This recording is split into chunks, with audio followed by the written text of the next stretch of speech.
Hello student, आज हम लोग बीएड सेमेस्टर 2 के पेपर 8 असेसमेंट फॉर लर्निंग में यूनिट 2 का आगे बढ़ाते हुए टॉपिक है डिसेबिलिटी टेस्टिंग प्रोसीजर, विकलांगता परीक्षण प्रक्रिया। तो इसको हम लोग आज पढ़ेंगे। तो आज हम लोग जो अध्ययन करने जा रहे हैं या जो पढ़ने जा रहे हैं उसमें जो टेस्टिंग पर्सन विथ डिसेबिलिटी या निर्योग या विकलांग व्यक्तियों का परीक्षण करने से संबंधित है। यहाँ टेस्टिंग का मतलब या अर्थ कॉग्निटिव डोमिनेटेस्ट से है। दूसरे संदर्भ में अगर हम लोग इसको कहेंगे तो पर्सन विथ डिसेबिलिटी, जिसे निर्योग व्यक्ति कहते हैं या विकलांग कहते हैं, उसकी टेस्टिंग से हम लोग इसकी चर्चा करेंगे। अर्थात विकलांग व्यक्तियों के ऊपर कैसे परीक्षण किया जाए उसकी चर्चा मुख्य रूप से करेंगे। तो इसमें पहला प्रश्न आता है कि सामान्य व्यक्तियों के लिए जो परीक्षण या टेस्ट बने हुए हैं, क्या उसे हम विकलांग या असामान्य व्यक्तियों में, डिसेबल व्यक्तियों में परीक्षण कर सकते हैं या किया जा सकता है? कुछ यहाँ पे कुछ परीक्षण या कुछ टेस्ट ऐसे होते हैं जो सामान्य एवं विकलांग व्यक्तियों में परीक्षण समान रूप से हो सकते हैं, परंतु समानता या नहीं किया जाता है।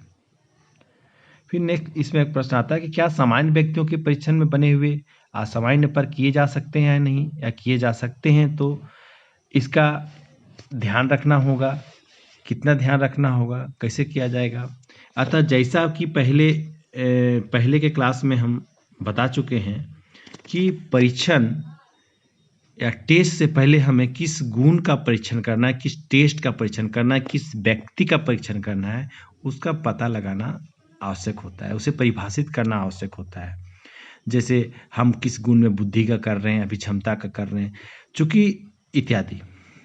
चूँकि हम विकलांग व्यक्ति या डिसेबल पर्सन की बात कर रहे हैं तो उसमें भी हम डिसेबल भी भिन्न भिन्न प्रकार के होते हैं। कोई विजुअल होते हैं, कोई हेयरिंग होते हैं, कोई मोटर होते हैं, इत्यादि विभिन्न तरह के डिसेबल व्यक्ति होते हैं, डिसेबल पर्सन होते हैं, जिनके हमको परीक्षण करना, उसे टेस्टिंग परीक्षण करना है।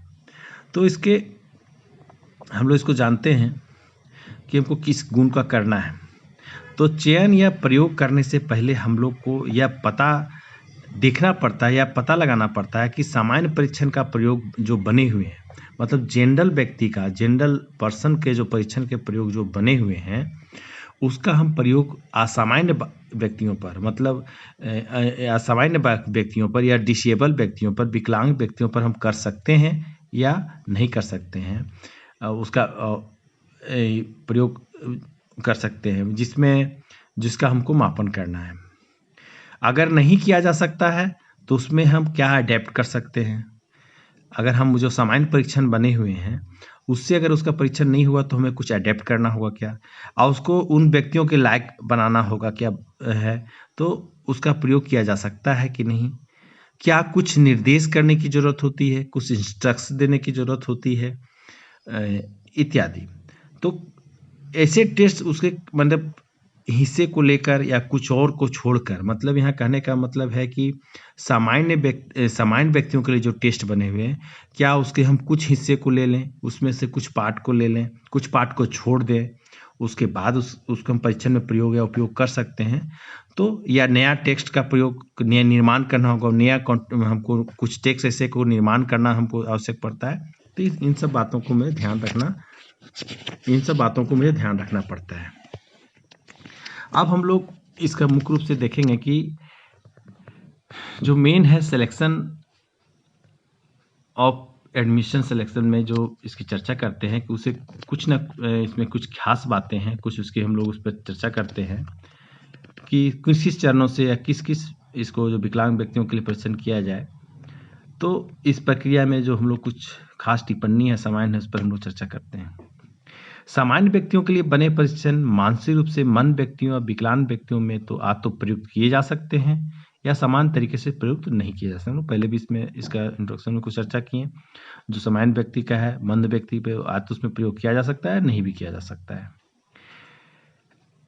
सामान्यतः ऐसे विशिष्ट परीक्षणार्थी, मतलब इसे विशिष्ट जो विकलांग परीक्षणार्थी होते हैं, सामूहिक परीक्षण का प्रयोग नहीं किया जाता है। व्यक्ति परीक्षण का अनुप्रयोग या सामूहिक परीक्षण का भी व्यक्तिगत रूप में अनुप्रयोग किया जाता है। निर्देश इस प्रकार दिए जाते हैं इस तरह के परीक्षण में विकलांग बच्चों के लिए या विकलांग पर्सन के लिए, डिसेबल पर्सन के लिए ऐसे इंस्ट्रक्शन दिए जाते हैं, ऐसे निर्देश दिए जाते हैं कि परीक्षार्थी उसका अनुसरण कर सके। मतलब जैसे मूक बधिर, मतलब जो बोल नहीं पा रहा है, उसको अलग तरीके से हम निर्देश देना पड़ता है। दृष्टिबाधित, उसे हमको अलग तरीके से निर्देश देना पड़ता है। मतलब इसमें निर्देशन का भी बहुत ही महत्वपूर्ण होता है इस तरह के परीक्षण में। इंस्ट्रक्शन का instruction is a given in a manner so that examiner can follow it, मतलब कुछ एकदम इसको बहुत ही सही तरीके से प्रयोग करना चाहिए कि हम मूक बधिर के लिए कर रहे हैं या दृष्टिबाधित के लिए कर रहे हैं, तो श्रवण बाधित के लिए कर रहे हैं इत्यादि। इसमें निर्देशन का बहुत ही महत्वपूर्ण स्थान होता है। आगे हम इसको देखें कि परीक्षण के माध्यम में परिवर्तन संशोधन की आवश्यकता होती है। जैसे जो इसका मीडियम है, परीक्षण का जो मीडियम है, modification of the testing medium जो रिक्वायर्ड होते हैं, जो हमारे परीक्षण का रिक्वायर्ड है, उसके जो हम लोग क्या उसमें कुछ हम लोग परिवर्तन कर सकते हैं, कुछ हम संशोधन की आवश्यकता है। हम लोग इसको पहले भी चर्चा किए कि हम क्या कुछ एडेप्ट कर सकते हैं, कुछ उसमें नया जोड़ सकते हैं या कुछ उसमें ले सकते हैं या कुछ छोड़ सकते हैं जो समझ में आता है। तो इस तरह उसको निष्पादन उसके भाषिक भी हो सकते हैं, अशाब्दिक होते हैं, कुछ ओरल टेस्ट भी होते हैं, इस तरह के हम लोग उसमें कर सकते हैं।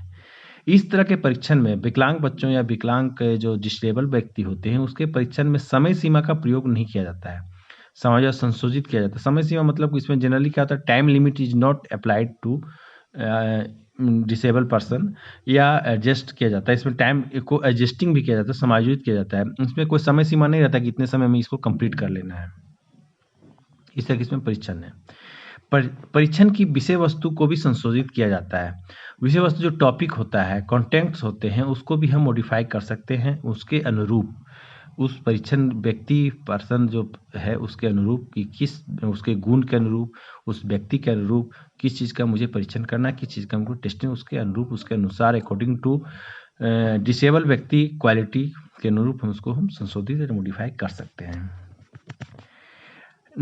नैदानिक आकलन परीक्षण के पाठ्यांक के साथ साथ अन्य स्रोतों से भी प्राप्त आंकड़ों का उपयोग, जो भी इसका क्लिनिक असेसमेंट होता है, क्लिनिक असेसमेंट रीमेडिकल असेसमेंट होता है, जो पाठ्यांक आते हैं उसको अन्य रिसोर्सेज के साथ इसको हम जजमेंट कर सकते हैं और उसका भी हम लोग प्रयोग किया जाता है। अब हम लोग देखते हैं कि मानसिक रूप से जो मंद व्यक्ति होते हैं उनके लिए हम किस टाइप के परीक्षण होते हैं।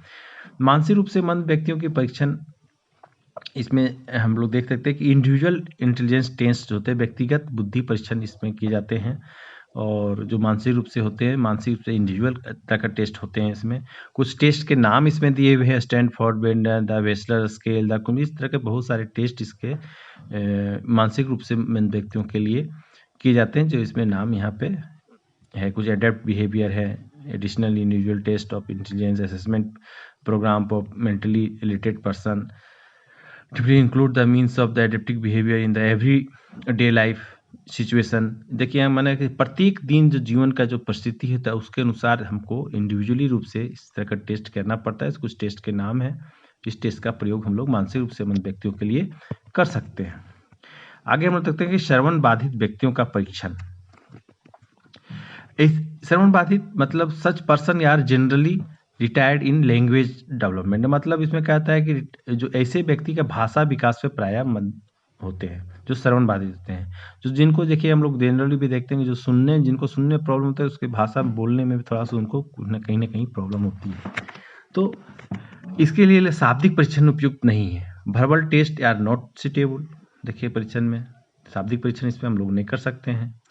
बधिर बच्चों के लिए निष्पादन मापनी परीक्षण, जो बधिर है, जो टेस्टिंग ऑफ डीफ चिल्ड्रन है, उसके लिए हम लोग निष्पादन या परफॉर्मेंस स्केल का प्रयोग कर सकते हैं। मौखिक परीक्षण नहीं होगा। Not oral test, oral test इसमें नहीं कर सकते हैं। Such question must be typed in card, इसमें जो भी क्वेश्चन होते हैं कार्ड के माध्यम से इसको हम लोग क्वेश्चन टाइप कर सकते हैं। इसमें भी हम देखिए वेस्कर स्केल कुछ नाम दिए गए हैं। परीक्षण के निर्देश संप्रेषण और इस इंडिविजुअल टेस्ट, नो टाइम, इसमें भी नो टाइम लिमिट, मतलब विकलांग व्यक्तियों के लिए में नो टाइम लिमिट अधिकतर इसमें है कि टाइम लिमिट चाहे वो किसी रूप से हो, श्रवण बाधित हो, मुख बधिर हो, इसमें टाइम लिमिट नहीं होता है। इसमें भी कुछ टेस्ट के नाम हैं, इसका हम लोग प्रयोग कर सकते हैं। उसके बाद आता है गति बाधित व्यक्तियों की परीक्षण। ऐसे अस्थि विकलांग व्यक्ति जो सुन या देख तो सकते हैं परंतु अत्यधिक गति विकार के कारण मौखिक और लिखित अनुक्रिया नहीं कर पाते हैं को इस श्रेणी में हम रखते हैं। मस्तिष्क पक्षाघात, सर्विकल प्रेसिस ग्रस्त व्यक्ति को भी इसमें आते हैं। तो इसमें देखिए इसमें क्या क्या नहीं कर सकते हैं, जैसे निष्पादन परीक्षण नहीं, no performance test, no time limit, वो तो सबसे में है। शॉर्ट टेस्ट, लघु अवधि का परीक्षण इसमें हम कर सकते हैं, तो उसको शॉर्ट टेस्ट हो सकते हैं। ऐसे परीक्षण जिसमें परीक्षण सामग्री का हेर फेर परीक्षण करता है और परीक्षणार्थी संकेत से अनुक्रिया करता है। इसमें जो परीक्षण लेने वाला होता है वह भी हेर फेर के अपने ऊपर उपयोग करके अनुक्रिया करवा के वो भी परीक्षण कर सकता है गति बाधित परीक्षण व्यक्तियों के लिए। इसमें भी देखिए कुछ नाम दिए गए हैं इसके गति बाधित वाले में, जो रिवेन प्रोसिप में क्लियर, इस तरह का भी हम लोग कुछ ना कुछ इसमें टेस्ट हैं, उसको हम लोग इसको प्रयोग कर सकते हैं। फिर है दृष्टिबाधित व्यक्तियों का परीक्षण। दृष्टिबाधित लोगों के लिए मौखिक परीक्षण सर्वाधिक उपयुक्त उपकरण है। देखिए मौखिक ओरल टेस्ट एक तरह का oral test can be most relative adaptive to blind person. मौखिक परीक्षण में अन्य उपकरणों का अनुकूलन किया जा सकता है। इसमें मौखिक जैसे टैप रिकॉर्डिंग, ऑडियो रिकॉर्डिंग, इस तरह करके हम परीक्षण कर सकते हैं या इसके उपयोग कर सकते हैं।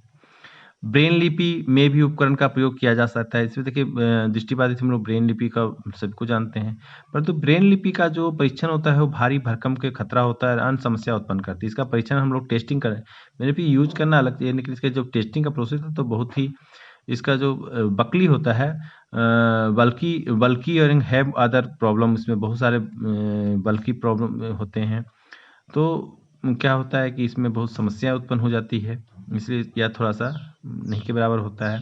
कुछ सामान्य बुद्धि परीक्षणों को दृष्टिबाधित व्यक्तियों के लिए अनुकूलित किया जाता है। जो सामान्य बुद्धि परीक्षण, मतलब इस दृष्टिबाधित में जो सामान्य परीक्षण बने हुए हैं, सामान्य बुद्धि इंटेलिजेंस में जनरल इंटेलिजेंस टेस्ट जो बने हुए हैं, उसका भी इसमें अडेप्ट करके उसमें से कुछ का प्रयोग करके कुछ छोड़ के हम लोग पहले भी इसमें चर्चा की, कुछ ऐसे परीक्षण होते हैं सामान्य में जिसका हम लोग प्रयोग करते हैं, लेकिन उसमें कुछ पार्ट को करते हैं, कुछ पार्ट को हटा देते हैं। तो यहाँ पर हम लोग सामान्य बुद्धि परीक्षणों की दृष्टि से व्यक्तियों को अनुकूलित किया जा सकता है। इसमें भी हेसल मापदंड दृष्टिबाधित के लिए अनुकूलित किया जा सकता है। दृष्टिबाधित के संदर्भ में समग्र बुद्धि लब्धि गुणांक संज्ञात्मक क्रिया को सही माप नहीं जाना जा सकता है। यहाँ पे देख सकते हैं कि थोड़ा टाइपिंग मिस्टेक है, जाना जा सकता है इसमें लिखा गया है। और ऐसे बच्चों के संज्ञात्मक क्षेत्र में मजबूत पक्ष या कमजोर पक्ष की निम्नात्मक जानकारी वेस्नर मापनी प्रदान कर सकता है। कुछ इसमें भी देखिए मापनी या टेस्ट के नाम दिए, ब्लाइंड लर्निंग एप्टीट्यूड टेस्ट इसमें है, वेस्टर टेस्ट, इस तरह के कुछ नाम दिए गए हैं जो इसमें हम लोग प्रयोग कर सकते हैं। Thank you.